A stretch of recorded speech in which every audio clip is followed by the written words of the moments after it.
Hello दोस्तों, मुझे उम्मीद है कि आप सभी अच्छे हैं और आज मैं लेकर आई हूं आपके लिए क्लास 10th ज्योग्राफी एग्रीकल्चर।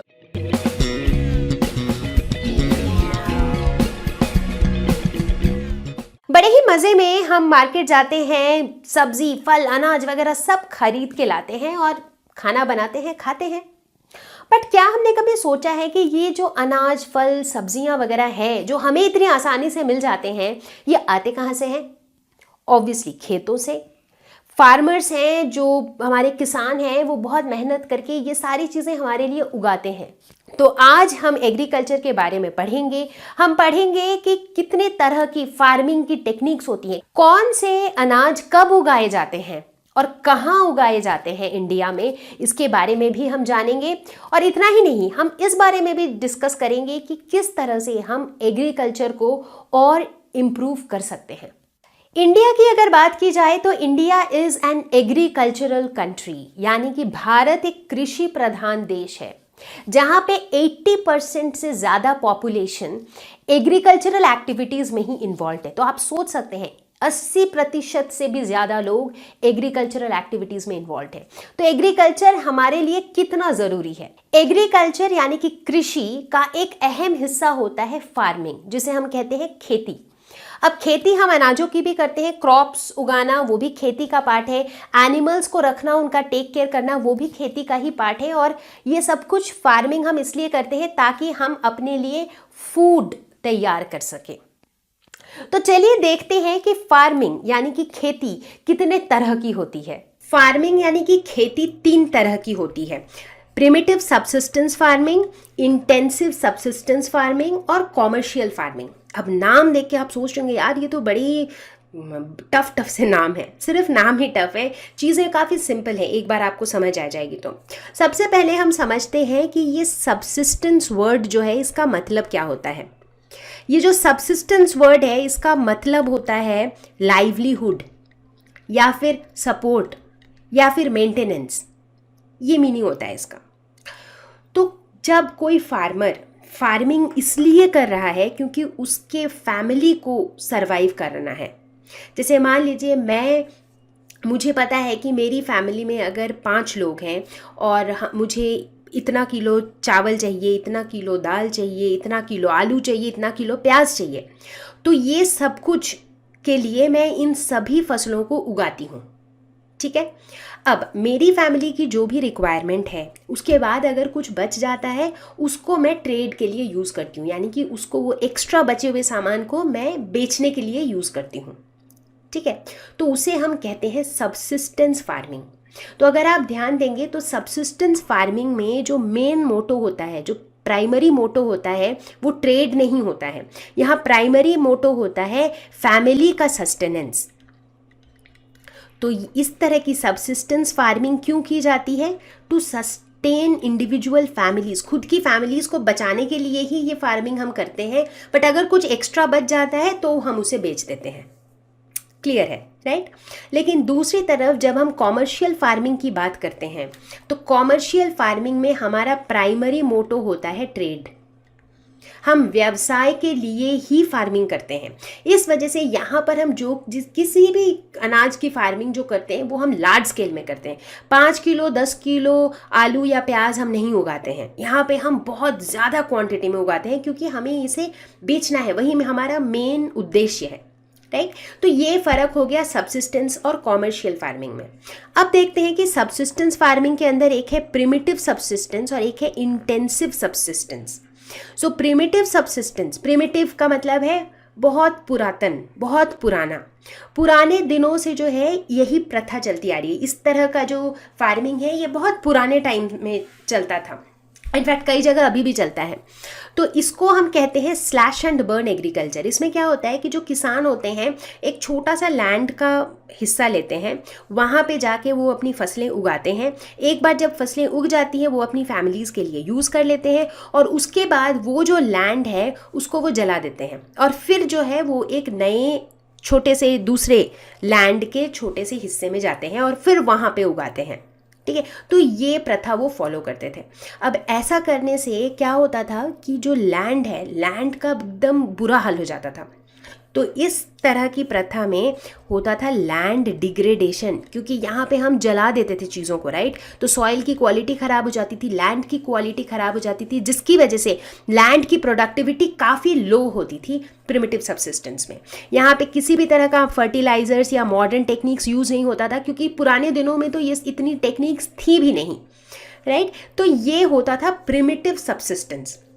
तो प्रिमिटिव सबसिस्टेंस फार्मिंग जो है ये हमारे देश के अलग अलग जगहों में अलग अलग नामों से भी इसे बुलाया जाता था। मतलब सब लोग अपना एक लोकल लैंग्वेज में इसका एक अलग नाम रख देते थे इस तरह की फार्मिंग को, ठीक है। ओके, तो इससे हम उगा तो पाते थे बहुत तरह के अनाज, जैसे कि बीन्स, राइस, मेज, मिलेट्स, बनानास वगैरह सब उग जाते थे इस टेक्निक से। बट इसका मेन डिसएडवांटेज ये था कि लैंड का डिग्रेडेशन होता था और लैंड की प्रोडक्टिविटी बहुत कम होती थी, ठीक है। अब अगला वाला देखते हैं, यानी कि इंटेंसिव सबसिस्टेंस फार्मिंग। इसमें क्या होता था, ये थोड़ा सा लेबर इंटेंसिव फार्मिंग होता था, यानी कि ये जो है वैसे एरियाज़ में किया जाता था जहाँ का पॉपुलेशन काफ़ी ज़्यादा है। चूँकि पॉपुलेशन ज़्यादा है तो लोगों की खाने की डिमांड भी ज़्यादा है। अगर मेरे गांव में अगर मान लेते हैं कि सिर्फ 5 लोग हैं तो मुझे सिर्फ 5 लोगों के जितना खाना चाहिए। बट अगर मेरे गांव में 500 लोग हैं तो मुझे फिर 500 लोगों के जितना खाना चाहिए, राइट। तो ये वैसे एरियाज़ में प्रैक्टिस किया जाता था जहाँ पॉपुलेशन ज़्यादा होती थी, और ये थोड़ा सा लेबर इंटेंसिव फार्मिंग भी होता था, ठीक है। इसमें हम इरिगेशन और बायोकेमिकल इनपुट्स भी यूज़ करते थे, मैन्योर, फर्टिलाइज़र वगैरह यूज़ करते थे, ताकि प्रोडक्टिविटी थोड़ी बेटर हो, क्योंकि हमें ज़्यादा सामान चाहिए था। क्योंकि लोग ज़्यादा हैं तो डिमांड ज़्यादा है, तो हमें प्रोडक्शन भी इम्प्रूव करना है। उस वजह से हम इस तरह के टेक्निक्स का यूज़ लेते थे। बट यहाँ पे एग्रीकल्चरल लैंड के ऊपर बहुत प्रेशर होता था, क्योंकि हम उसके ऊपर ये भी डालते थे, वो भी डालते थे, इरिगेशन भी करते थे, फर्टिलाइज़र भी, मैन्योर भी, ये वो। तो लैंड जो है उसके ऊपर बहुत ज़्यादा प्रेशर होता था, काफ़ी लेबर इंटेंसिव होता था। मतलब कुछ ना कुछ काम करते रहना पड़ता था लैंड पे। और इस तरीके से हम काफ़ी कुछ उगा पाते थे, जैसे कि वीट, पल्सेस, मेज, मिलेट्स, वेजिटेबल्स। इनफैक्ट ये सारा पास्ट टेंस नहीं है, अभी भी इंटेंसिव सबसिस्टेंस फार्मिंग होती है, ठीक है। तो ये हो गया दूसरा टाइप। अब आ गया तीसरा टाइप, जो कि है कॉमर्शियल फार्मिंग। जैसा कि मैंने बताया, यहाँ पे क्रॉप्स उगाए ही जाते थे बेचने के लिए, फॉर प्रॉफिट, ताकि हम प्रॉफिट मार्जिन रख के उसे बेच सकें और कुछ पैसे कमा सकें।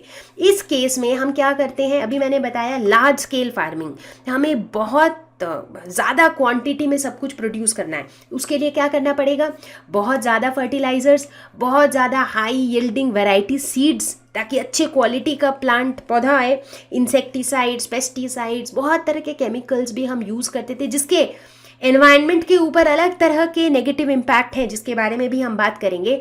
बट कॉमर्शियल फार्मिंग में मेन टारगेट यही होता है कि प्रोडक्टिविटी जितना अच्छा हो जाए उतना अच्छा है, क्योंकि हम जितना सामान प्रोड्यूस कर पाते हैं उतना हमारा प्रॉफिट है, राइट। तो ये होता है कॉमर्शियल फार्मिंग।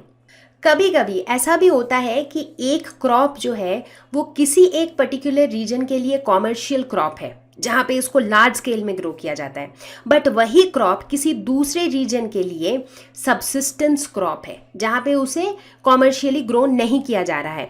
जैसे एक एग्जांपल देती हूँ, जैसे मान लेते हैं राइस को जो है अगर हम देखें हरियाणा या पंजाब जैसे स्टेट्स में, तो वहाँ पे ये एक कॉमर्शियल क्रॉप है, क्योंकि वहाँ पे इसकी लार्ज स्केल प्रोडक्शन होती है, मेनली ट्रेड के लिए, ठीक है। लेकिन वहीं अगर हम इसी राइस को देखें उड़ीसा जैसे स्टेट में, वहाँ पे क्या होता है, वहाँ पे भी राइस का प्रोडक्शन होता है, बट वहाँ पे ये एक सबसिस्टेंस क्रॉप है, जहाँ पे वो वहाँ के फार्मर्स इसको इसलिए उगाते हैं ताकि वो अपनी फैमिलीज़ को सर्वाइव करा सके या अपनी कम्युनिटी के लोगों को सर्वाइव करा सके, और कुछ एक्स्ट्रा बच गया तो वो उसको ट्रेड के लिए यूज़ करते हैं। बट यहाँ पे लार्ज स्केल प्रोडक्शन नहीं होती है। उसी तरीके से अगर वीट की बात करें तो वीट भी जो है पंजाब हरियाणा में एक कॉमर्शियल क्रॉप है, लेकिन बिहार या मध्य प्रदेश में ये एक सबसिस्टेंस क्रॉप है। तो इसीलिए ऐसा कुछ नहीं होता है कि कुछ क्रॉप्स कॉमर्शियल होते हैं और कुछ सबसिस्टेंस। डिपेंड करता है कि उसकी प्रोडक्शन हम कैसे कर रहे हैं, लार्ज स्केल प्रोडक्शन कर रहे हैं या फिर मिनिमम प्रोडक्शन कर रहे हैं। तो अगर लार्ज स्केल हो रहा है तो कॉमर्शियल है, अगर कम प्रोडक्शन कर रहे हैं, इतना ज़्यादा ट्रेड पर्सपेक्टिव से नहीं कर रहे हैं, तो वो सबसिस्टेंस क्रॉप है। इन तीनों तरह के फार्मिंग के बारे में जानने के बाद आप ज़रूर ये सोच रहे होंगे कि सबसिस्टेंस फार्मिंग जो है ये तो बहुत पुराने समय की फार्मिंग की टेक्निक है, तो फिर अभी भी लोग इसे प्रैक्टिस क्यों करते हैं? दरअसल ऐसा करने के पीछे 3 कारण हैं। पहला कारण, जिन फार्मर्स की हम बात कर रहे हैं हमारे देश में, उनके पास बहुत बड़े बड़े लैंड नहीं होते हैं, उनके पास छोटे छोटे प्लॉट्स ऑफ लैंड होते हैं। और लार्ज स्केल फार्मिंग यानी कि कॉमर्शियल फार्मिंग के लिए हमें बहुत बड़ा सारा ज़मीन चाहिए होता है, क्योंकि जब हमें कोई भी अनाज 200-300 केजी उगाना है तो ऑब्वियसली ज़मीन भी बहुत ज़्यादा चाहिए होगी, जो इन किसानों के पास नहीं होती है। दूसरा कारण, जनरली इन किसानों का जो परिवार होता है वो काफ़ी बड़ा परिवार होता है, या तो जॉइंट फैमिली होती है या उनके बच्चे होते हैं, बच्चों के बच्चे होते हैं। तो इस तरह से एक एक परिवार में 5, 10, 12 लोग होते हैं, जिसकी वजह से उनके फूड की जो रिक्वायरमेंट है वो भी काफ़ी अधिक होती है। तो इसीलिए उन्हें मजबूरन अपनी फैमिली के रिक्वायरमेंट के लिए ही खेती करना पड़ता है। तीसरा कारण, ये फार्मर्स जो हैं इनके पास पैसे इतने नहीं होते हैं कि ये बहुत ज़्यादा खर्च कर सके रिसोर्सेज पे। रिसोर्सेज मतलब फर्टिलाइज़र्स या फिर महंगे इक्विपमेंट्स या इरिगेशन मेथड्स, इन सब चीज़ों पे ये ज़्यादा खर्च नहीं कर पाते हैं। और उसकी वजह से जो सबसिस्टेंस फार्मिंग यानी कि जो प्रिमिटिव मेथड है, उस मेथड में चूंकि इस तरह की किसी भी चीज़ों की ज़रूरत नहीं पड़ती है, तो उन्हें वही कंफर्टेबल लगता है।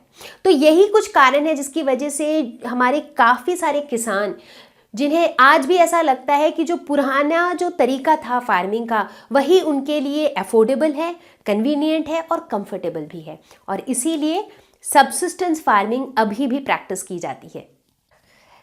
अब जब हम कॉमर्शियल फार्मिंग के बारे में जान चुके हैं, तो यहाँ पे एक और टर्म आता है जो हम कई बार सुनते हैं, और वो टर्म है प्लांटेशन।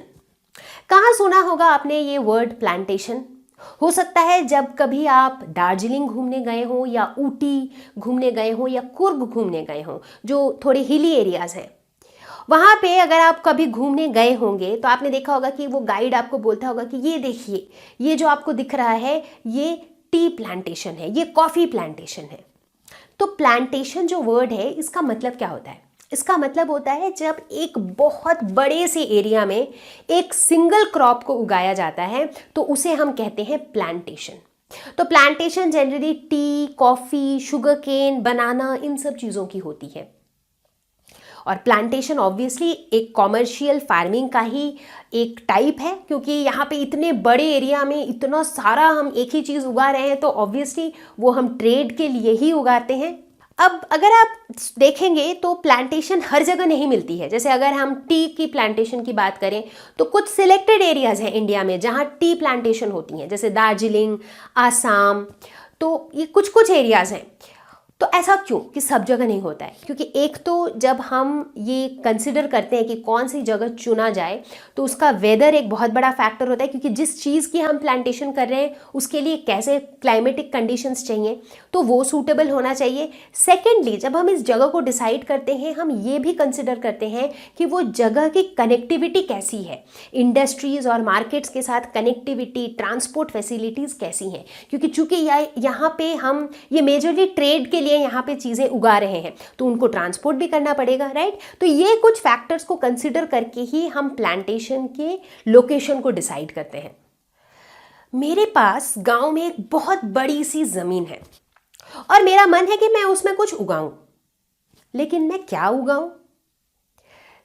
उगाऊं ये तो ज़रूरी है। इससे भी ज़्यादा ज़रूरी है कि मैं कब उगाऊं, क्योंकि अगर हम किसी भी अनाज को, किसी भी क्रॉप को अगर गलत टाइम पे उगाते हैं, तो उसका नतीजा क्या होगा? हमें अच्छा यील्ड नहीं मिलेगा, हमें अच्छा आउटपुट नहीं मिलेगा। तो इसीलिए बहुत ज़रूरी है कि हमें आइडिया हो कि किस तरह के क्रॉप किस तरह के सीजन में उगाए जाते हैं। तो यहीं हम बात करेंगे क्रॉपिंग सीजन्स की।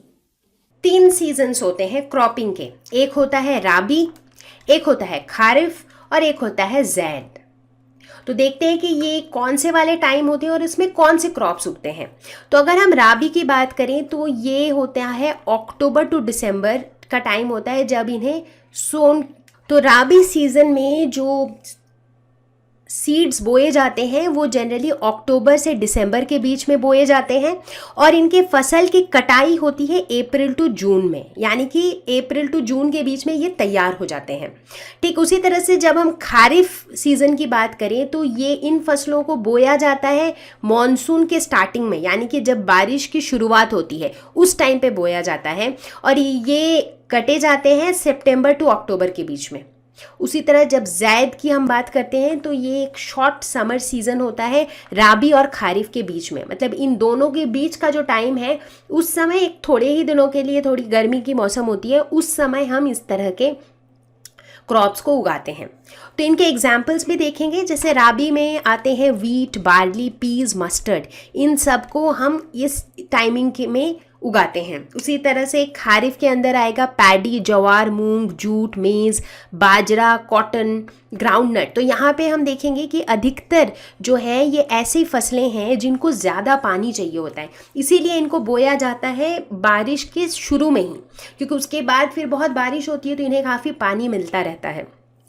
और ज़ैद जो कि वो शॉर्ट समर सीज़न है, तो देखिए इस समय कौन सी फसलें होती हैं, जैसे watermelon, cucumber, musk melon, vegetables. तो आपने देखा होगा कि गर्मियों के मौसम में तरबूज, खरबूज, खीरा, ये सब कुछ आपको बहुत पर्याप्त मात्रा में हर जगह मिलता है। इनफैक्ट ऐसा कहा जाता है कि ये सब खाना अच्छा होता है, इससे पेट ठंडा रहता है, इसमें वाटर कंटेंट भी बहुत ज़्यादा होता है, राइट। तो सब कुछ लिंक्ड है। तो मार्केट में वही चीज़ें मिलती हैं जो उस समय उगाई जाती हैं, जिसके लिए उस समय का जो वातावरण है वो सूटेबल है, और हम फिर वही उन्हीं चीज़ों को खाते हैं उस मौसम के हिसाब से, है ना। तो इस तरीके से ये हमारे 3 क्रॉपिंग सीजन्स होते हैं। तो मोस्टली ऐसा देखा गया है कि ये जो खारिफ क्रॉप्स होते हैं इनको, जैसे कि मैंने बताया कि इनकी पानी की रिक्वायरमेंट ज़्यादा होती है, तो इस तरह के क्रॉप्स को हम अक्सर ही कोस्टल एरियाज़ में उगाते हैं, जैसे कि वेस्ट बंगाल का coastal area, Kerala, coastal Orissa, Andhra Pradesh, Tamil Nadu etcetera. In fact अगर आप ध्यान दें, अभी मैंने जितने भी स्टेट्स बोले, चाहे केरला हो, चाहे वेस्ट बंगाल हो, इन सभी जगहों में राइस जो है उनका स्टेपल फूड है। तो ये भी एक कारण है, क्योंकि वहाँ का जो वातावरण है वो राइस को उगाने में सपोर्ट करता है, तो इसीलिए वहाँ पे राइस की खेती बहुत होती है, जिसकी वजह से वहाँ पे रहने वाले जो लोग हैं वो राइस खाते भी बहुत ज़्यादा हैं, राइट। तो सब कुछ अवेलेबिलिटी पे डिपेंड करता है। तो इस तरह से हम देखते हैं कि चूंकि राइस एक खारिफ क्रॉप है, इसका जो रिक्वायरमेंट है वो कोस्टल एरिया को काफ़ी सूट करता है, इसीलिए ये कोस्टल एरियाज़ में उगाया जाता है।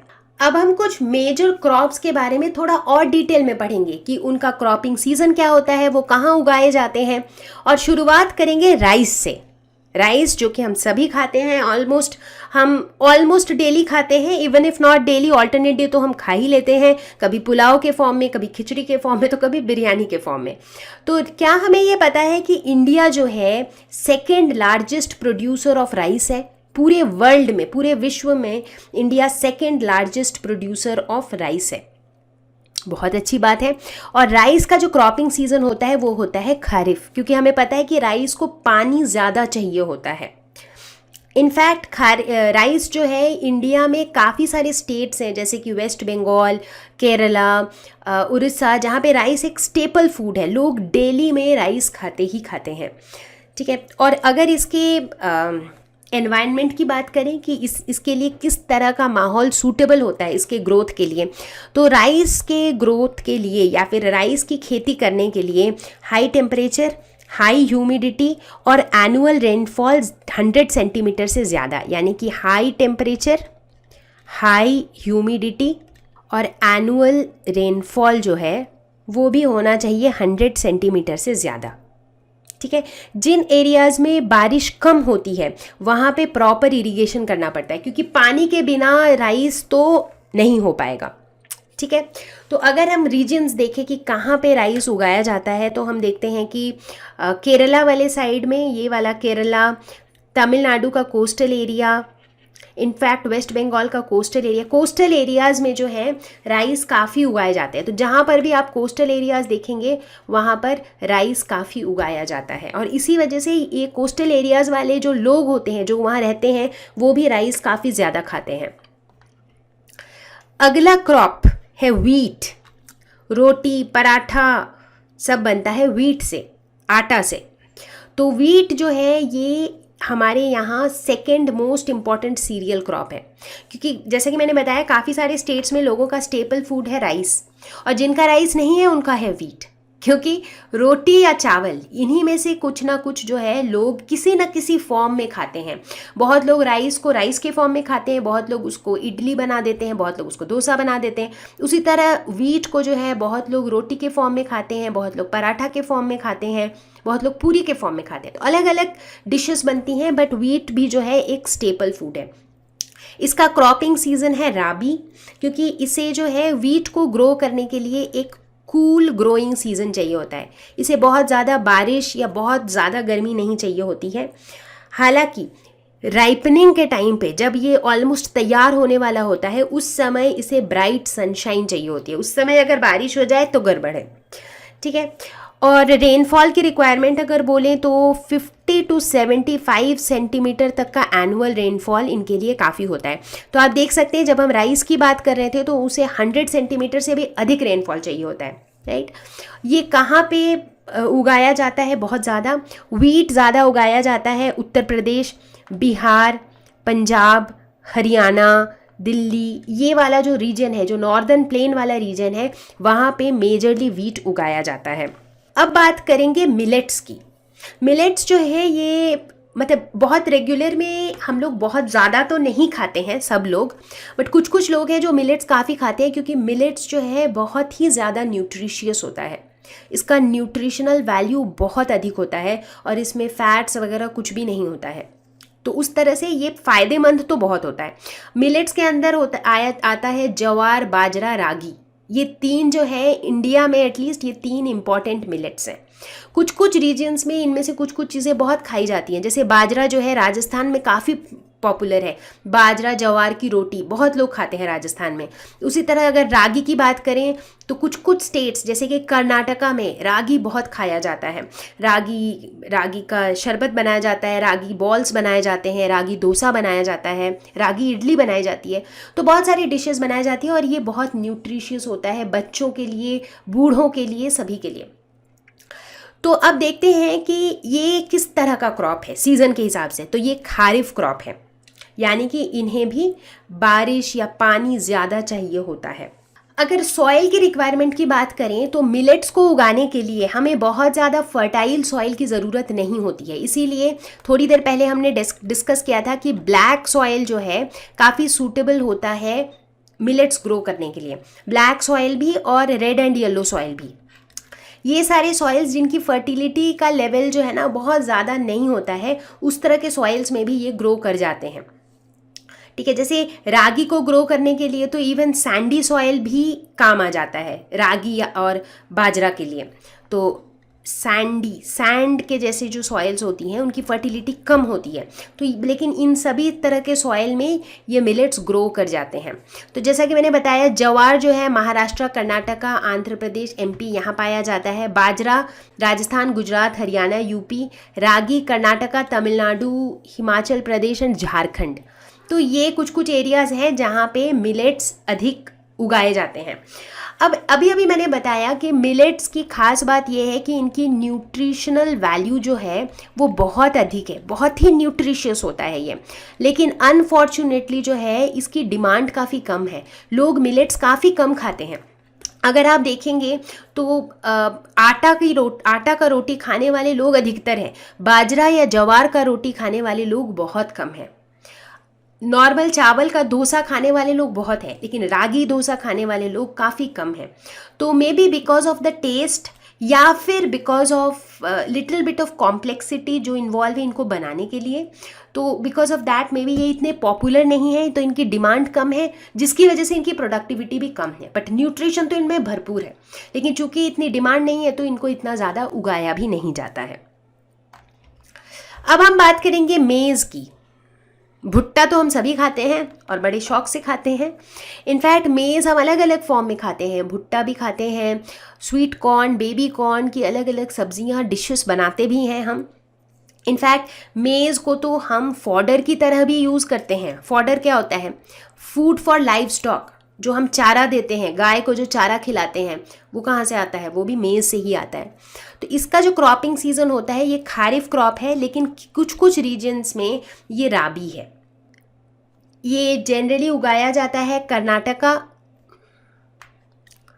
यूपी, आंध्र प्रदेश, मध्य प्रदेश, तेलंगाना और बिहार। अगला नंबर है पल्सेस का। दाल बहुत खाते हैं हम लोग, कभी दाल बाटी चूरमा की तरह, कभी दाल चावल की तरह और कभी दाल रोटी की तरह। तो देखते हैं, इनफैक्ट दाल में भी बहुत वैरायटी की दाल होती है, मूंग दाल, अरहर दाल, चना दाल, बहुत तरह के दाल होते हैं, राइट। तो सबसे पहले ये देखते हैं कि दाल में जो है एक बहुत स्पेशल फीचर होती है कि it has the ability to restore soil fertility by fixing atmospheric nitrogen. हमें पता है नाइट्रोजन जो है वो प्लांट्स के ग्रोथ एंड डेवलपमेंट के लिए बहुत अच्छा होता है। इसकी वजह से अगर सॉइल का नाइट्रोजन कंटेंट ज़्यादा हो तो मतलब बहुत अच्छा रहता है, और पल्सेस यही काम करता है। एटमॉस्फेयर में जो नाइट्रोजन गैस है ये उसको नाइट्रेट में कन्वर्ट करके सॉइल में फिक्स कराने में हेल्प करता है। कैसे, उसके अंदर अभी हम नहीं जाएंगे, हालांकि नाइट्रोजन फिक्सेशन का कॉन्सेप्ट हमने साइंस में पढ़ रखा है, ठीक है।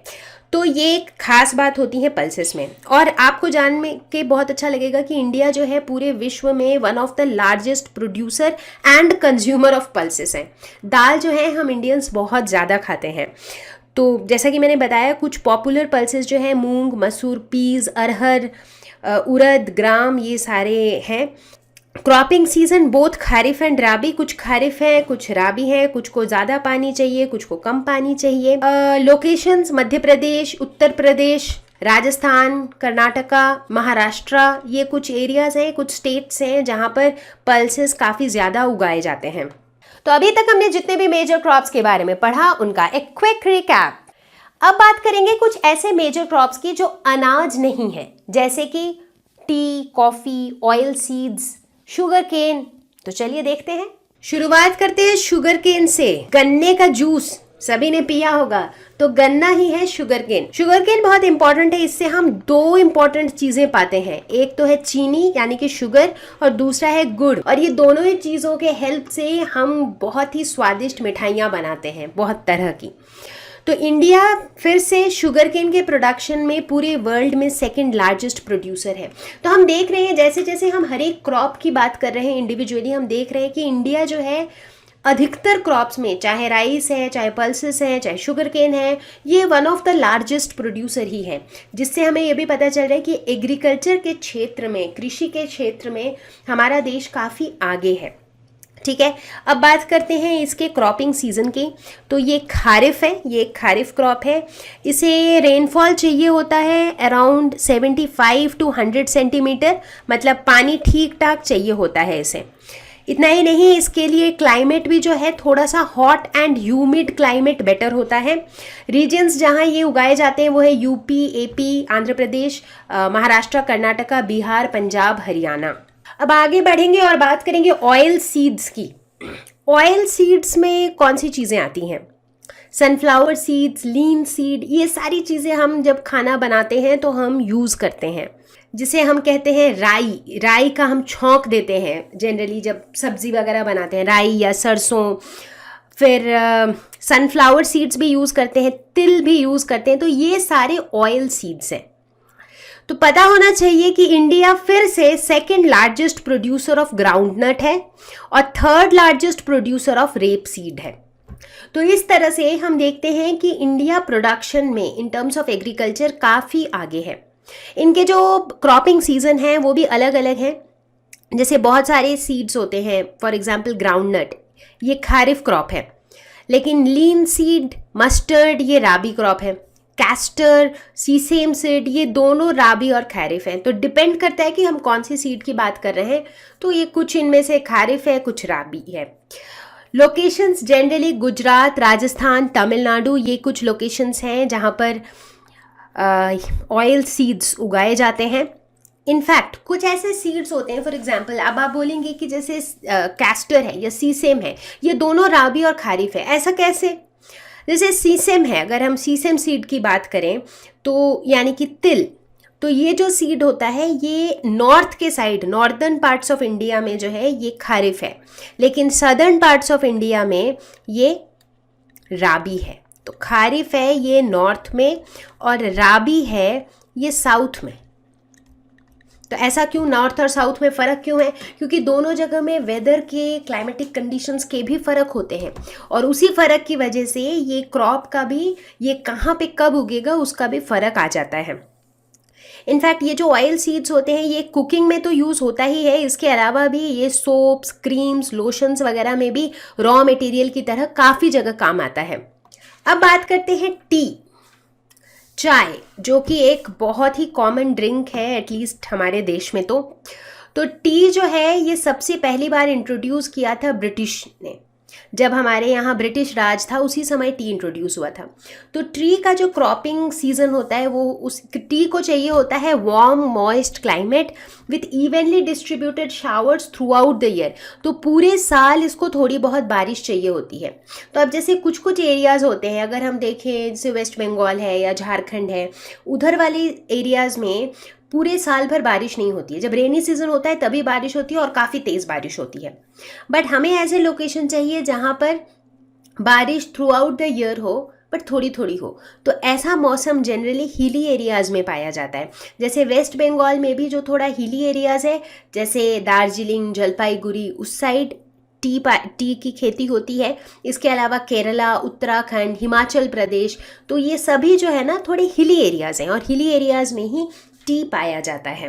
टी का जो बगीचा होता है, चाय का बगीचा कुछ यूं होता है देखने में। तो अगर आपने कभी देखा है तो ह्यूज स्ट्रेच ऑफ लैंड होता है जिसमें बिल्कुल चाय का बागान कहते हैं बहुत जगह। तो ये कुछ यूं होता है। इनफैक्ट अगर आप कभी भी हिल स्टेशन गए हैं तो आपने टी या कॉफ़ी की प्लांटेशंस तो डेफिनेटली देखी ही होगी। और 2014 के हिसाब से टी का भी largest producer in the world है चाइना और सेकेंड लार्जेस्ट प्रोड्यूसर है इंडिया। अब बात करेंगे कॉफ़ी की। टी कॉफ़ी भाई भाई की तरह है, दोनों ही काफ़ी ज़्यादा फ्रीक्वेंटली यूज़ होता है इंडिया में। इनफैक्ट अगर आप नोटिस करेंगे तो कॉफ़ी जो है सदर्न पार्ट्स ऑफ इंडिया में ज़्यादा प्रेवलेंट है। यानी कि साउथ की तरफ, साउदर्न इंडिया में अगर आप जाएंगे तो लोग कॉफ़ी ज़्यादा पीते हुए मिलते हैं। कॉफ़ी ज़्यादा होता भी है इसी तरफ, जैसे कि कर्नाटका, केरला, तमिलनाडु, इन सब जगहों में कॉफ़ी प्लांटेशंस पाए जाते हैं क्योंकि कॉफ़ी के लिए चाहिए होता है कूल क्लाइमेट। जैसे टी के लिए हमने बोला थोड़ा वार्म ह्यूमिड क्लाइमेट चाहिए होता है, बट कॉफ़ी के लिए कूल क्लाइमेट और इसमें रेनफॉल भी थोड़ी ज़्यादा चाहिए होती है, approximately 150 to 200 centimetre, followed by dry season of 2 to 3 months। तो ये जो वेदर का जो क्राइटेरिया है ये सदर्न स्टेट्स में ये सेटिस्फाई होता है और इसी वजह से कॉफ़ी इस तरफ ज़्यादा उगती हैं। इनफैक्ट इंडिया की जो कॉफ़ी है ये काफ़ी पॉपुलर है इसके अच्छे क्वालिटी के लिए। अब बात करते हैं कुछ हॉर्टिकल्चर क्रॉप्स की। अब आप पूछेंगे कि हॉर्टिकल्चर क्रॉप्स क्या होता है। हॉर्टिकल्चर के अंदर आ जाते हैं fruits, vegetables, nuts, dry fruits वगैरह। तो इंडिया जो है फ्रूट्स और वेजिटेबल्स के मामले में भी वर्ल्ड में सेकेंड लार्जेस्ट प्रोड्यूसर है और इनका जो क्रॉपिंग सीजन है ये वैरी करता है डिफरेंट फ्रूट्स और वेजिटेबल्स के लिए। इनफैक्ट आपने देखी होंगी कुछ सब्जियां जो हैं वो गर्मियों में मिलती हैं। फॉर एग्जांपल परवल जो है काफ़ी जगहों में तो मिलता ही नहीं है, लेकिन परवल जब मिलता भी है वो गर्मियों के टाइम पे ही मिलता है। मटर यानी कि पीज़ ये जनरली सर्दियों में मिलता है।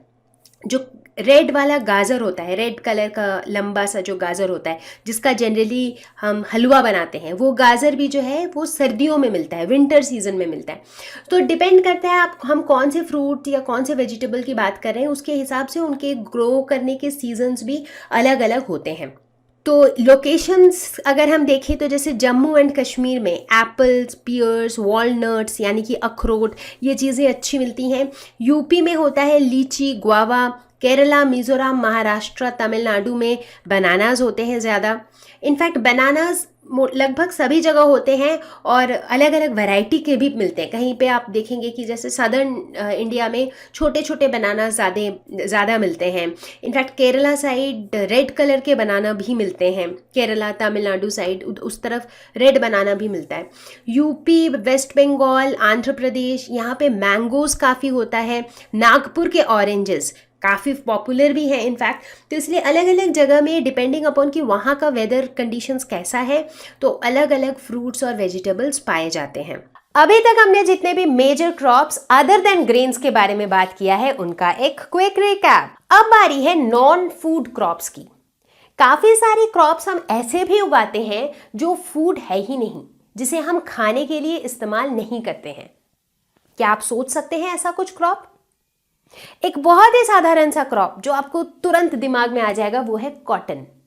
कॉटन हम खाते तो नहीं हैं बट पहनते ज़रूर हैं।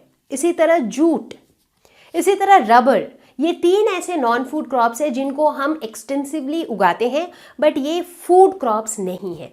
तो चलिए इनके बारे में भी थोड़ा डिटेल में देखते हैं। नॉन फूड क्रॉप्स में एक काफ़ी पॉपुलर नाम है रबर। काफ़ी सारी इंडस्ट्रीज़ के लिए रबर एक बहुत ही अच्छा और इम्पॉर्टेंट रॉ मटेरियल है।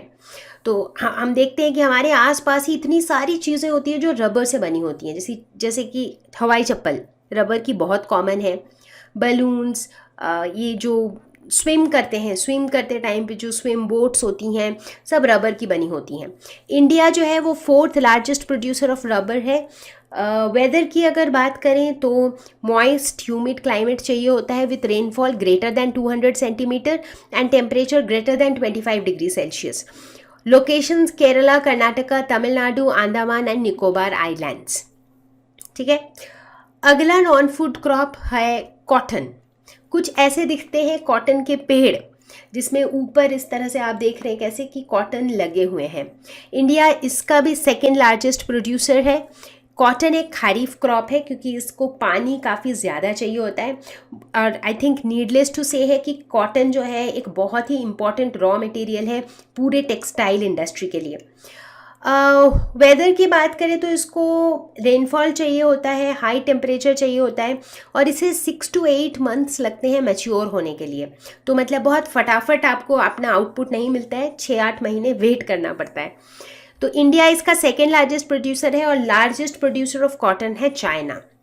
इंडिया में भी गुजरात, मध्य प्रदेश, कर्नाटका, आंध्र प्रदेश, तमिलनाडु, पंजाब, हरियाणा, यूपी, ये कुछ स्टेट्स हैं जहाँ पे कॉटन का प्रोडक्शन काफ़ी हाई है। तीसरा नॉन फूड क्रॉप जिसके बारे में हम बात करेंगे वो है जूट। जूट को कई बार कहा जाता है गोल्डन फाइबर इसकी अपीयरेंस की वजह से। अगर आप जूट का कलर देखें तो गोल्डन टाइप का कलर होता है, इसीलिए इसको कहा जाता है गोल्डन फाइबर। ये भी एक खरीफ क्रॉप है जिसे रेनफॉल चाहिए होती है, पानी चाहिए होता है और इसे टेम्परेचर भी हाई चाहिए होता है इसके ग्रोथ के लिए।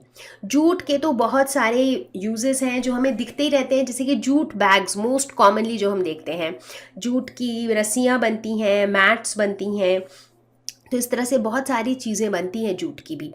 तो ये कुछ नॉन फूड क्रॉप्स थे जिसका बहुत ही ज़्यादा एप्लीकेशन है हमारे डे टू डे लाइफ में। इंडिया एक ऐसा देश है जिसका पॉपुलेशन बहुत अधिक है और जैसा कि मैंने बताया कि हमारे पॉपुलेशन का लगभग 80% लोग 80% ऑफ द पॉपुलेशन जो है ये एग्रीकल्चर पे डिपेंडेंट है किसी न किसी तरीके से। तो अभी हम देखेंगे कि कुछ ऐसे स्टेप्स जो सरकार ने लिए थे या इंस्टीट्यूशंस ने लिए थे या लोगों ने लिए थे जिसकी वजह से पिछले कुछ सालों में एग्रीकल्चरल डेवलपमेंट देखा गया था। तो सबसे पहले बात करेंगे ग्रीन रेवोल्यूशन की। ग्रीन क्रांति, हरित क्रांति, नाम से ही पता चल रहा है कि इस रेवोल्यूशन का जो मेन मोटिव था वो ये था कि क्रॉप प्रोडक्टिविटी को बहुत ज़्यादा बढ़ाया जाए ताकि इंडिया को किसी भी दूसरे देशों के ऊपर निर्भर ना करना पड़े और वो अपने ऊपर निर्भरशील हो सके क्रॉप प्रोडक्शन को लेकर के एटलीस्ट। तो इसके लिए क्या किया गया? इसके लिए high yielding variety of seeds use की गई जिसे कहा जाता था HYV सीड्स। फर्टिलाइजर्स का यूज़ किया गया, इरिगेशन मेथड्स अपनाए गए ताकि क्रॉप की प्रोडक्टिविटी बढ़े। ऐसा तो नहीं कहेंगे कि ग्रीन रेवोल्यूशन एक बहुत बड़ा सक्सेस रहा, क्योंकि ये सारे स्टेप्स जो लिए गए क्रॉप प्रोडक्शन को बढ़ाने के लिए, इन सब का एनवायरनमेंट पे एक नेगेटिव इफेक्ट था। तो चूंकि एनवायरनमेंट को हार्म हो रहा था इससे, तो एक तरह से हम कह सकते हैं कि वो इनडायरेक्टली हमें ही हार्म कर रहा था। तो इसलिए ये बहुत सक्सेसफुल नहीं था। इसके बाद आया व्हाइट रेवोल्यूशन।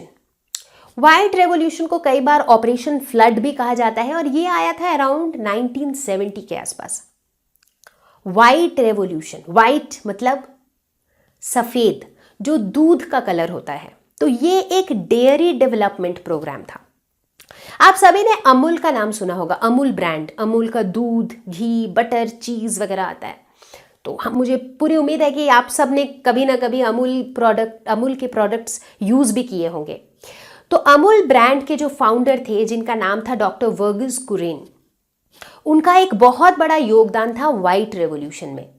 इनफैक्ट उन्होंने क्या किया था, उन्होंने एक मिल्क ग्रिड तैयार की थी, जिसके अंदर उन्होंने जो मिल्क के प्रोड्यूसर्स थे, जो एक्चुअली मिल्क प्रोड्यूस करा रहे थे सारे डेयरी एनिमल्स से, उनको डायरेक्टली कनेक्ट करा दिया कंज्यूमर्स से, जो दूध खरीद रहे थे, और बीच के जितने भी मिडिल मैन थे उनको हटा दिया। और ऐसा करने से क्या हुआ, अब मिडिल मैन गायब हो गए तो उनका कमीशन वगैरह सब गायब हो गया। तो अलग अलग रीजनल बेसिस पे जो प्राइस का वेरिएशन था वो खत्म हो गया। सीजनल बेसिस पे जो प्राइस का वेरिएशन था कि भाई इस सीजन में इतना प्राइस, उस सीजन में उतना प्राइस, सीजनल प्राइस का वेरिएशन भी खत्म हो गया। तो एक स्टैंडर्डाइज प्राइस सेट हो गया, ऊपर से प्राइस जो है वो कम भी हो गया। इससे क्या हुआ, इससे लोगों की जो एफोर्डेबिलिटी थी दूध की वो बढ़ गई, एक्सेसिबिलिटी भी बढ़ गई। तो ओवरऑल ये जो वाइट रेवोल्यूशन था, ये इस चीज़ के लिए काफ़ी सक्सेसफुल रहा कि डेयरी और डेयरी प्रोडक्ट्स जो है ये देश के कोने कोने में लोगों तक पहुंचा पाया। तो ये था वाइट रेवोल्यूशन। तीसरा, provision for crop insurance against natural calamities. बहुत बार इस तरह की नेचुरल कैलेमिटीज का सामना करना पड़ता था किसानों को, जैसे कि बाढ़ आ गई, सारे फसल खराब हो गए, या फिर महीनों महीनों तक कभी बारिश की एक बूंद भी नहीं आई। कभी कभी कोई ऐसी बीमारी आ गई जिसकी वजह से सब कुछ खराब हो गया। कभी एक्सीडेंटली आग लग गई और सारे फसल खराब हो गए। तो इस तरह के जो नेचुरल एक्सीडेंटल सिचुएशंस थे, ऐसे सिचुएशन पे उन सभी को इंश्योरेंस प्रोवाइड किया जाता था ताकि कुछ हद तक उनका नुकसान का भरपाई हो सके। चौथा था provision of loan facilities to farmers. काफ़ी सारे इस तरह के बैंक बना दिए गए थे, जैसे कि कोऑपरेटिव बैंक्स और ग्रामीण बैंक्स, जो बहुत ही कम इंटरेस्ट में किसानों को लोन देते थे एग्रीकल्चरल इनपुट्स खरीदने के लिए। इससे क्या हुआ कि किसानों को थोड़ा कॉन्फिडेंस आया कि ठीक है, हमें थोड़े पैसे मिल सकते हैं यहाँ से, वो भी काफ़ी कम इंटरेस्ट रेट पे। तो ठीक है, हम ये पैसे ले करके कुछ अच्छे रिसोर्सेज ले सकते हैं और इससे हम अपना एग्रीकल्चरल टेक्निक्स जो है उन्हें इम्प्रूव कर सकते हैं और हमारी प्रोडक्टिविटी भी बढ़ा सकते हैं। सरकार ने भी किसानों के लिए कुछ स्कीम्स चलाए थे, जिसमें से एक था KCC यानी कि किसान क्रेडिट कार्ड, ताकि किसानों को बहुत ही तुरंत, क्विक और बिना किसी झमेले के कभी भी उधार पैसे चाहिए हो तो वो उन्हें मिल जाए। इतना ही नहीं, एक और स्कीम चलाया गया था जिसे कहा जाता था PAIS, personal accidental insurance scheme. जितने भी KCC कार्ड होल्डर्स थे, किसान क्रेडिट कार्ड होल्डर्स थे, उन सभी को ये इंश्योरेंस मिलता था जो उनके डेथ और डिसेबिलिटी वाले सिचुएशन को कवर करता था। वेदर बुलेटिन्स किए जाते थे, रेडियो, टीवी सब जगह आते थे। इससे क्या होता था कि किसानों को पहले से ही पता चलता था कि वेदर यानी कि माहौल, वातावरण कैसा होने वाला है।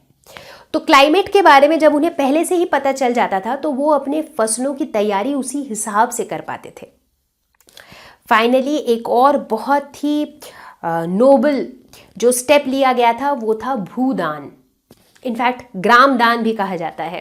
तो भूदान का जो इनिशिएटिव था ये था विनोबा भावे जी का।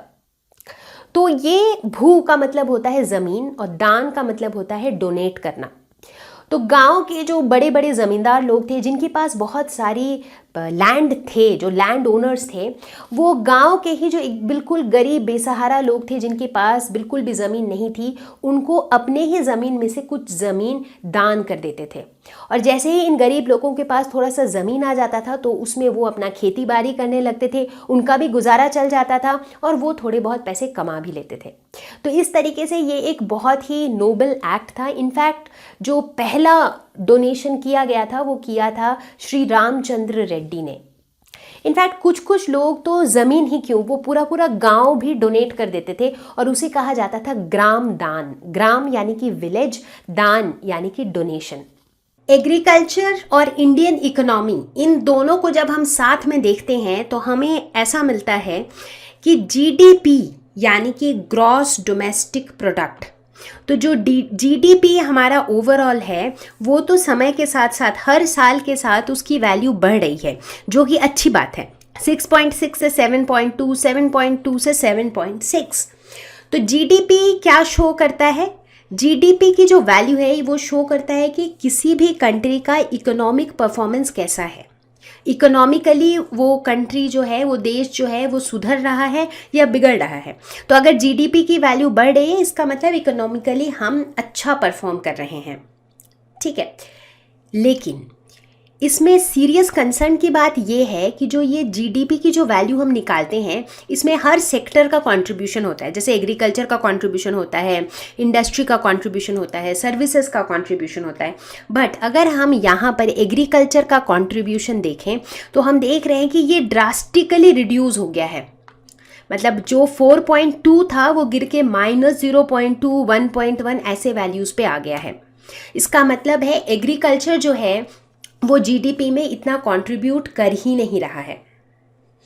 तो ये एक सीरियस कंसर्न है। तो अब हम देखते हैं कि ऐसा जो है ये क्यों हो रहा है और इसके कैसे आउटकम्स आ सकते हैं।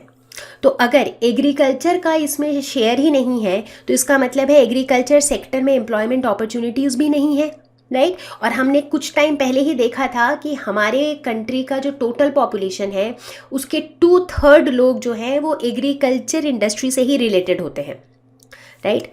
दूसरा है reduced public investment in agriculture sector, agriculture sector में कोई इन्वेस्टमेंट भी नहीं है, करेक्ट। तीसरा decreased subsidy on fertilisers. Subsidy क्या होता है? सब्सिडी होता है किसी भी आइटम को लो कॉस्ट में बेचना। जैसे हम कई बार कहते हैं कि गरीब लोगों को सब्सिडाइज्ड रेट में सामान मिला, यानी कि उनको काफ़ी कम रेट में सामान मिला। तो अब फर्टिलाइज़र्स की जो सब्सिडी है वो काफ़ी कम हो गई हैं, जिसकी वजह से क्या हुआ है, अब जो भी किसान लोग हैं, जो भी एग्रीकल्चर रिलेटेड काम कर रहे हैं, उनको कम दाम में फर्टिलाइज़र नहीं मिल रहा है, तो उनका जो प्रोडक्शन का कॉस्ट है वो बढ़ जा रहा है, राइट। तो ये कुछ ऐसे इश्यूज़ हैं जिसकी वजह से जब हम इकोनॉमी के पॉइंट ऑफ व्यू से देखते हैं तो हम देखते हैं कि एग्रीकल्चर का बहुत अच्छा पोजीशन नहीं है। तो इसी से कहीं ना कहीं हमें ये भी लगता है कि यानी कि एग्रीकल्चर सेक्टर में डेवलपमेंट लाने के लिए काफ़ी सारे मेजर्स हैं, काफ़ी सारे स्टेप्स हैं जो हमें लेना पड़ेगा ताकि एग्रीकल्चर जो है वापस से एक अच्छे पोजीशन पे आ सके। तो ये कुछ ऐसे मेजर्स थे जो लोगों ने, सरकार ने, इंस्टीट्यूशंस ने लिए थे और जिससे हमने देखा था कि कुछ हद तक एग्रीकल्चरल डेवलपमेंट हुई थी। अब हम इतनी चीज़ों के बारे में बात कर रहे हैं कि एग्रीकल्चर, फूड प्रोडक्शन, इतने क्रॉप की प्रोडक्टिविटी बढ़ानी है वगैरह वगैरह। हम कैसे इंश्योर करेंगे कि ये जो फूड हम प्रोड्यूस कर रहे हैं ये देश के हर नागरिक तक पहुंच रहा है? क्योंकि हमारे देश में बहुत सारे लोग ऐसे हैं जो बहुत गरीब हैं, उनके पास इतने पैसे नहीं हैं कि वो बहुत महंगी चीज़ें खरीद सके, महंगे फल या महंगी सब्जियां या अनाज खरीद सके। तो यही हम बात करते हैं फूड सिक्योरिटी सिस्टम की, जो ये इंश्योर करता है कि जो भी फूड हम प्रोड्यूस कर रहे हैं वो देश के हर नागरिक तक पहुँचे, देश के गरीब से गरीब लोगों तक पहुँचे और एक अफोर्डेबल प्राइस पे पहुँचे। और जब हम फूड सिक्योरिटी सिस्टम की बात करेंगे तो यहाँ हम दो चीज़ों की बात करेंगे। पहला बफर स्टॉक, दूसरा पब्लिक डिस्ट्रीब्यूशन सिस्टम जिसे कहा जाता है PDS। तो चलिए देखते हैं। फूड सिक्योरिटी इंश्योर करने के लिए FCI का एक बहुत इंपॉर्टेंट रोल होता है। FCI होता है फूड कॉरपोरेशन ऑफ इंडिया। तो FCI क्या करती है, यहाँ तो मैंने लिखा है कि FCI फूड ग्रेन्स को स्टॉक करती है। स्टॉक तो करती है बट कैसे और कहाँ से?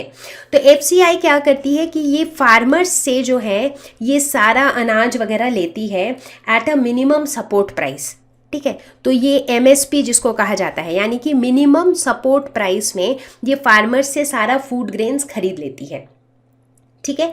और उसके बाद ये इन फूड ग्रेन्स को बहुत ही तरीके से ऑर्गेनाइज्ड वे में स्टॉक करके रखती है, क्यों? ताकि ये फूड ग्रेन्स या एसेंशियल आइटम्स को हम बिलो पॉवर्टी लाइन के पॉपुलेशन को सब्सिडाइज्ड रेट्स में दे सकें, या फिर ये स्टॉक्ड फूड ग्रेन्स को किसी भी इमरजेंसी के टाइम पे यूज़ किया जा सके। और ऐसे ही बनता है हमारा बफर स्टॉक, और फिर यहीं से जो है पब्लिक डिस्ट्रीब्यूशन सिस्टम भी स्टार्ट होता है। अब आप पूछेंगे कि ये जो फार्मर से खरीदते हैं एमएसपी में, यानी कि मिनिमम सपोर्ट प्राइस, ये प्राइस डिसाइड कौन करता है? ये प्राइस ना तो फार्मर डिसाइड करता है और ना ही एफसीआई। ये प्राइस डिसाइड करती है सरकार, गवर्नमेंट की डिसाइड की हुई प्राइस होती है, जिस प्राइस में एफसीआई फार्मर से ग्रेन्स खरीदती है। और एक बार जब ये स्टॉक बन जाता है तो जहाँ जिसको जब ज़रूरत है, सिर्फ ज़रूरतमंद लोगों तक ही ये पहुँचे, वो इंश्योर किया जाता है। हालांकि इसके पीछे भी बहुत सारे घपले होते रहते हैं, जैसे बहुत सारे लोग जो शायद बिलो पॉवर्टी लाइन है बट उनका नाम उस लिस्ट में नहीं है जहाँ पे ये सारी चीज़ें सब्सिडाइज्ड रेट में डिस्ट्रीब्यूट होती हैं। अब कुछ ऐसे भी लोग होते हैं जो शायद बिलो पॉवर्टी लाइन नहीं है बट कुछ भी करके उन्होंने जो है एक कार्ड बनवा लिया है और जिसकी वजह से उनका नाम उस लिस्ट में है। तो इस तरह की चीज़ों की वजह से भी बहुत बार जिसको सच में ज़रूरत है उसे फ़ायदा नहीं मिल पाता है।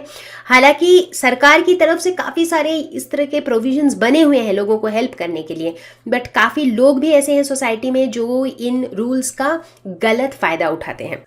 ये जो फूड सिक्योरिटी हम डिस्कस कर रहे हैं ना, ये सिक्योरिटी फार्मर सिक्योरिटी के बिना मुमकिन नहीं है, क्योंकि फूड प्रोड्यूस कर कौन रहा है? फार्मर्स। तो अगर हमारे फार्मर्स ही सिक्योर्ड फील नहीं करेंगे तो वो फूड प्रोड्यूस करेंगे कैसे? तो इसीलिए फूड सिक्योरिटी और फार्मर सिक्योरिटी बहुत क्लोजली लिंक्ड है। लेकिन दुख की बात यह है कि आजकल जो सिचुएशन है वो कुछ ऐसा है कि फार्मर्स में भी दो कैटेगरीज हो गए हैं। कुछ फार्मर्स ऐसे हैं जो रिच हैं, जिनके पास पैसे हैं, और चूंकि उनके पास पैसे हैं तो सारी फैसिलिटीज़ उन्हें ही मिलती है, क्योंकि वो उनके पास पैसे हैं तो वो पैसे से काफ़ी चीज़ें खरीद पाते हैं, जिसकी वजह से जो रिच फार्मर्स हैं वो और रिच होते जा रहे हैं, और बेचारे जो पुअर फार्मर्स हैं उनका और बुरा हाल होते जा रहा है। तो चलिए देखते हैं कि किस तरह से the rich becomes richer and the poor becomes poorer। तो ये जो बड़े फार्मर्स होते हैं यानी कि रिच फार्मर्स होते हैं, उनके पास सारी फैसिलिटीज़ होती हैं, जैसे उन्हें फ्री पावर मिलता है। अब जहाँ उनके पास फ्री पावर होता है वो उस पावर को यूज़ करके ग्राउंड वाटर पंप करते हैं, क्योंकि वो पंप करना अफोर्ड कर सकते हैं पावर के साथ। इसकी वजह से उनके पास ज़्यादा पानी होता है। जब उनके पास ज़्यादा पानी होता है तो वो वाटर इंटेंसिव क्रॉप्स ग्रो करते हैं, इवन ड्राई सीजन्स में। कोई भी ऐसा क्रॉप जिसमें ज़्यादा पानी चाहिए होता है, उस तरह के क्रॉप्स भी वो गर्मियों के समय या ड्राई सीजन में भी ग्रो कर लेते हैं, क्योंकि उनके पास पानी का एक्सेस ज़्यादा होता है। डीपर ट्यूबवेल्स, उनके पास ट्यूबवेल्स भी होती हैं जो डीपर ट्यूबवेल्स होती हैं, जिसकी वजह से वो ज़्यादा से ज़्यादा पानी निकाल लेते हैं ग्राउंड वाटर से, और इससे जो है ग्राउंड वाटर के लेवल में भी डिप्लीशन आ जाता है, क्योंकि सारा का सारा पानी यही यूज़ कर लेते हैं, तो बाकी लोगों के लिए कुछ खास बचता नहीं है। बेटर स्टोरेज, इनके पास ज़्यादा पैसे होते हैं, ये बड़े फार्मर्स हैं, रिच फार्मर्स हैं, इनके पास पैसे बहुत है, जिसकी वजह से इनके पास स्टोरेज के ऑप्शंस भी बेटर हैं। इनके पास अच्छे तरीके हैं, टेक्निक्स हैं, जिससे जो भी चीज़ ये उगाते हैं, जो भी फसल ये उगाते हैं, इनको अच्छी तरह से स्टोर करते हैं, अच्छी तरह से मार्केटिंग करते हैं, तो इसीलिए इनका प्रॉफिट मार्जिन भी ज़्यादा होता है। तो इस तरह से जो रिच हैं वो और रिच होते चले जा रहे हैं, और इन्हीं टेक्निक से जो रिच है वो रिचर होते चले जा रहे हैं, और बेचारे जो पुअर हैं उनको और बुरा हाल हो रहा है। अब जो गरीब फार्मर्स हैं उनका क्या हो रहा है? उनको वाटर क्राइसिस हो रहा है, क्योंकि सारा का सारा पानी तो यही फार्मर्स ले रहे हैं। दे पे हाई प्राइस फॉर इनपुट्स। एक तो उनके पास सामान नहीं है, रिसोर्स नहीं है, पैसे भी कम है, ऊपर से हर एक चीज़ के लिए उनको पे कर करके लेना पड़ता है, क्योंकि बड़े फार्मर्स को तो फ्री में पावर मिल गया, इन्हें फ्री में नहीं मिलता है, तो फिर इन्हें हर चीज़ के लिए पे कर करके लेना पड़ता है। पुअर स्टोरेज एंड मार्केटिंग, जिससे इनका काफ़ी नुकसान और घाटा भी होते रहता है। तो इस तरह से हम देखते हैं कि जनरली होता ये है कि एक सेक्शन ऑफ फार्मर्स होते हैं जिनके पास पैसा होता है, जो थोड़े इन्फ्लुएंशियल होते हैं, वो अपने कॉन्टैक्ट्स और जुगाड़ लगा के सारी सुविधाएं एक्सेस कर लेते हैं, जिसकी वजह से वो और अमीर हो जाते हैं। और जो बेचारे छोटे छोटे गरीब फार्मर्स होते हैं, उनका ना तो कोई कॉन्टैक्ट होता है, ना कोई जान पहचान का होता है, ना कोई पैरवी लगती है उनकी, तो उनको बेचारों को बहुत ज़्यादा तकलीफ झेलनी पड़ती है, और वो उनकी सेल और कमाई भी अच्छी नहीं हो पाती है। तो इसीलिए कुछ हद तक ऐसा हो जाता है एक पॉइंट के बाद कि जो बिग फार्मर्स है वही मार्केट को कंट्रोल करते हैं, वही मार्केट के प्राइसिंग को भी कंट्रोल करने लग जाते हैं। जैसा कि मैंने बताया कि फूड सिक्योरिटी और फार्मर सिक्योरिटी डायरेक्टली रिलेटेड है। जब फार्मर्स इस तरह की सुविधाओं का मिसयूज़ करेंगे, जैसा कि मैंने बताया जो रिच फार्मर्स हैं, जब उन्हें एक्सेस में वाटर मिलेगा, फर्टिलाइज़र मिलेगा, फ्री पावर मिलेगा, तो और इन सब को जब वो मिसयूज़ करेंगे तो इसका नतीजा होगा वाटर लॉगिंग। फील्ड्स में वाटर लॉगिंग होगी, इतनी ज़्यादा वाटर की वजह से water logging, soil degradation, fertilisers वगैरह इतना ज़्यादा यूज़ करने से सॉइल की क्वालिटी ख़राब हो जाती है। इम्बैलेंस इन क्रॉप वैराइटीज़, कौन सा क्रॉप कब उगाना है, क्योंकि इस तरह के फार्मर्स जो हैं, चूँकि उनके पास पानी भी बहुत है, फर्टिलाइज़र भी बहुत है, तो इरेस्पेक्टिव ऑफ सीज़न वो कुछ भी क्रॉप उगाते हैं। जो भी ज़्यादा वैल्यू, मतलब जिस भी क्रॉप की मार्केट वैल्यू ज़्यादा है उस तरह की क्रॉप्स उगाते रहते हैं, तो क्रॉप की वैरायटी में भी इम्बैलेंस आने लग जाता है। ग्राउंड वाटर पूरी तरह से यूज़ हो जाता है, क्योंकि चूँकि उनके पास फ्री पावर होता है तो नीचे का सारा पानी ये लोग पंप करा देते हैं। तो ये सारे इनके मिसयूज़ की वजह से ये सारी प्रॉब्लम्स आती हैं, और ये सारी किसी इंडिविजुअल की प्रॉब्लम्स नहीं हैं, ये सारी एनवायरमेंटल प्रॉब्लम्स बन जाती हैं। ग्लोबलाइजेशन नाम सुन के बड़ा अच्छा सा लगता है, ऐसा लगता है कि बड़ा फैंसी सा वर्ड है, कुछ बहुत अच्छा हो गया। खैर अच्छा तो हो गया, क्योंकि जब हम ग्लोबलाइजेशन की बात करते हैं तो इसमें ये होता है कि पूरे वर्ल्ड वाइड जितने भी लोग और कंट्रीज़ हैं उन सब का इंटीग्रेशन हो जाना, दैट इज़ ग्लोबलाइजेशन। बट दुख की बात यह है कि ग्लोबलाइजेशन होने की वजह से हमारे एग्रीकल्चर में काफ़ी सारे इम्पैक्ट आए। अगर हम बात करें हमारे इंडिपेंडेंस से पहले के टाइम पे, जब यहाँ पे ब्रिटिश राज था, तो उस समय क्या होता था, जो ब्रिटिशर्स थे वो फोर्सफुली हमसे बहुत सारी चीज़ों का एग्रीकल्चर करवाते थे, एज इन बहुत सारी चीज़ें उगाते थे। जैसे कि इंडिगो, जहाँ से वो ब्लू डाई बनती है, वो एक प्लांट है, तो इस प्लांट की बहुत खेती कराते थे, और उसके बाद वो सब कुछ जो है चला जाता था ब्रिटेन। बहुत सारी चीज़ें जो स्पाइसेस हैं वो भी एक्सपोर्ट हो जाती थी यहाँ से। बट उस समय हमसे जो भी उगाया जाता था वो फोर्सफुली ब्रिटिशर्स उगाते थे अपने फ़ायदे के लिए। बाद में जब ये ग्लोबलाइजेशन का कॉन्सेप्ट आ गया, तब हमने देखा कि वैसे तो अच्छा ही हुआ, बट हमारे जो किसान थे, जो फार्मर्स थे, उनके लिए कुछ नए चैलेंजेस आ खड़ी हुई। किस तरह की चैलेंजेस, चलिए देखते हैं। कुछ ऐसी चैलेंजेस जो हमारे किसानों को फेस करना पड़ा ग्लोबलाइजेशन के बाद, वो है inability of Indian agricultural products to compete with developed countries. जो बाकी डेवलप्ड कंट्रीज़ हैं जैसे अमेरिका, यूरोप वगैरह, उनके जो एग्रीकल्चरल प्रोडक्ट्स हैं और हमारे जो हैं वो उनमें बहुत फ़र्क है, क्योंकि उनके पास ज़्यादा पैसा है, ज़्यादा रिसोर्सेज है, तो ऑब्वियसली उनके प्रोडक्ट्स और ज़्यादा बेहतर हैं। Over use of chemicals caused land degradation. अब इस भागदौड़ में कि भाई हम ज़्यादा से ज़्यादा क्रॉप प्रोड्यूस कर सके, प्रोडक्टिविटी बढ़ा सके, केमिकल्स का यूज़ बहुत अधिक हो गया, और इतने अधिक केमिकल्स के यूसेज की वजह से लैंड का जो क्वालिटी है वो बिल्कुल ख़राब हो गया, जिसे हम कहते हैं लैंड डिग्रेडेशन। इतना ही नहीं, जो स्मॉल फार्मर्स थे, यानी कि जो पुअर फार्मर्स थे, उनकी कंडीशन पुअर से और पुअरर हो गई, क्योंकि अभी जो चीज़ हमने डिस्कस की, क्योंकि कुछ ऐसे सेक्शन ऑफ फार्मर्स हो गए जो डोमिनेट करने लगे, जिनके पास पैसे थे, पैसे और पावर से उन्होंने सब कुछ अपने फेवर में कर लिया, तो जो बेचारे छोटे गरीब फार्मर्स थे उनकी दिक्कतें और बढ़ गईं। तो इस तरह से ग्लोबलाइजेशन होने से हमारे एग्रीकल्चरल इंडस्ट्री में काफ़ी सारी दिक्कतें भी आईं। तो अगर देखा जाए तो ये जो भी हमने डिस्कशन किया, इससे हमें क्या लगता है अभी के समय पे एकदम अर्जेंटली हमें क्या करना चाहिए एग्रीकल्चरल डेवलपमेंट के लिए। तो कुछ चीज़ें जो हम कर सकते हैं कि farmer should grow high value crops. High value crops का मतलब है ऐसे क्रॉप्स जिनका मार्केट वैल्यू काफ़ी ज़्यादा है, मतलब रादर दैन कि जो वही पुराने ज़माने में जो हम सीरियल ग्रेन्स या क्रॉप्स उगाते थे, वीट और राइस उगाने के बजाय ज़रूरी है कि हम थोड़े हाई वैल्यू क्रॉप्स उगाएं, जैसे कि वेजिटेबल्स, फ्रूट्स, फ्लावर्स, ये सब थोड़े हाई वैल्यू क्रॉप्स हैं। तो अगर इनको हम उगाएं तो हमारा ओवरऑल इनकम जो है वो थोड़ा बेटर हो सकता है। इतना ही नहीं, जेनेटिक इंजीनियरिंग का यूज़ कर सकते हैं। उससे क्या फ़ायदा होगा, इससे जो है हम बेटर हाइब्रिड वैरायटी की सीड्स बना सकते हैं।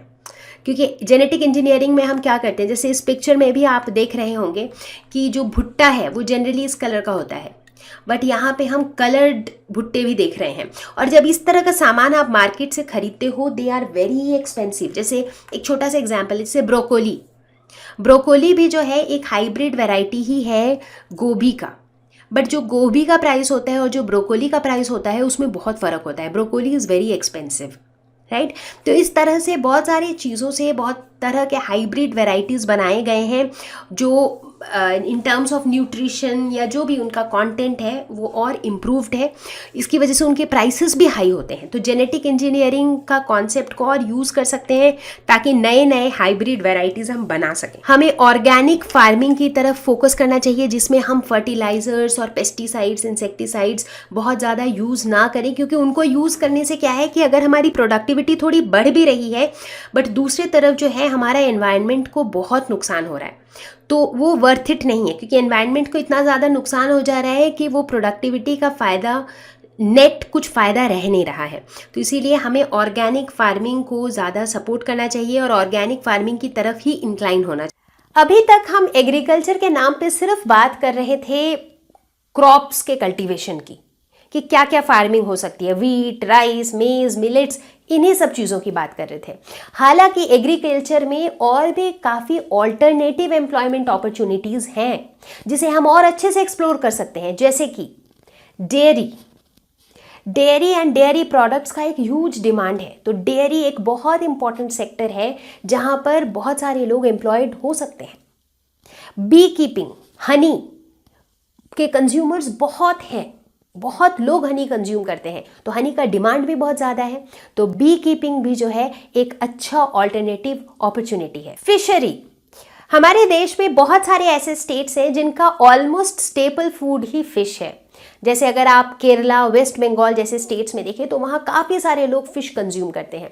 तो इसीलिए फिशरी, जो लोग मछली पकड़ के उन्हें देते हैं, उनका भी एक बहुत बड़ा रोल हो जाता है। फ्लोरिकल्चर यानी कि ग्रोइंग फ्लावर्स, ये भी एक अच्छा अपॉर्चुनिटी है, डिमांड भी अच्छी है और ये एक हाई वैल्यू प्रोडक्ट भी है। अगर हम मार्केट में इसकी वैल्यू देखें तो वो भी काफ़ी हाई वैल्यूड प्रोडक्ट है, तो इसमें प्रॉफिट मार्जिन भी ज़्यादा है। तो इस तरह से फ्लोरिकल्चर यानी कि ग्रोइंग फ्लावर्स भी एक अच्छा ऑप्शन है। हॉर्टिकल्चर, ग्रोइंग फ्रूट्स का तो एवरग्रीन डिमांड है, तो ये भी एक अच्छा फील्ड है। और finally last but not the least, poultry management, क्योंकि हमारे देश में बहुत सारी जनता है जो नॉन वेजिटेरियन है, जो एग्स या चिकन या इस तरह की चीज़ें कंज्यूम करते हैं, तो ये भी एक अच्छा अपॉर्चुनिटी है।